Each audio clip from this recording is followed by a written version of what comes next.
At dyan banda, may nakita akong gagamba dyan mga lodi. So non-venomous to mga lodi ha. Hindi triangle diba? Kaya siya tinawag na triangulate cobweb spider. Non-venomous na gagamba.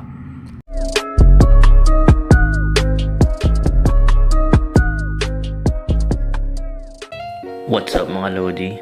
Bali, nung nakarang araw na nagtrabaho kami, may nakita akong kakaibang klase ng gagamba. Ano siya, Stetoda. At yun, papakita ko lang sa inyo. Pero bago yan, gusto ko munang shoutout yung mga tropa natin dyan. Sila Gagamba Cages PH, Nashley Plaza, Gagambal TV, Ibok Official, Sam Tenorio, Jeff Narag. So yun, papakita ko na sa inyo mga lodi. Tara. So what's up mga lodi? Dito tayo ngayon sa trabaho natin ngayon. So may move tayo na customer sa ibang lugar. Ito yung mga gamit nila. At dyan banda, may nakita akong gagamba dyan mga lodi. Pwede na! Tara, tingnan natin. Tingnan natin kung anong klase. Dito yun eh, sa may bandang garage, sa may taas. Tingnan natin dito. Yan. Yun! Ito mga lodi oh. Kita nyo ba? Yan.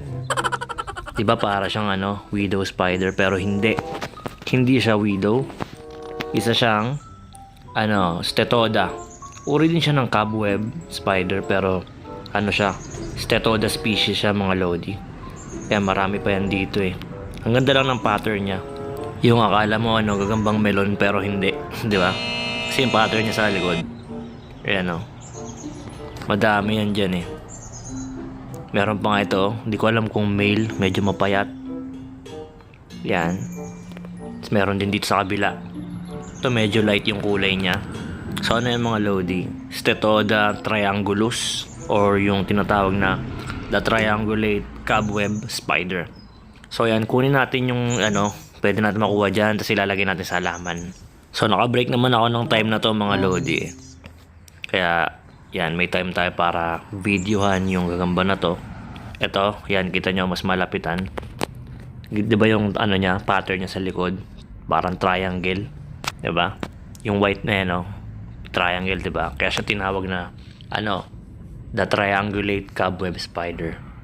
So, non-venomous to mga lodi, ha? Hindi to venomous. At, safe to mga lodi. Ang ginagawa lang nito is kumain ng mga insekto, diba? Ganun. Nakakatuwa lang kasi panibagong spider species ang naidagdag natin dito sa ating YouTube channel mga lodi. So ayan malapitan, triangle talaga 'di ba hanggang bababa. 'Di ba? May pagkakahawig siya sa mga widow pero hindi siya venomous ha. To? Non-venomous na gagamba. Tsaka maximum size niya na yan, malit lang talaga siya. At yun, shinare ko lang 'to, nakita kong G at hopefully makita pa tayo na iba pang species para sa whitey natin. Peace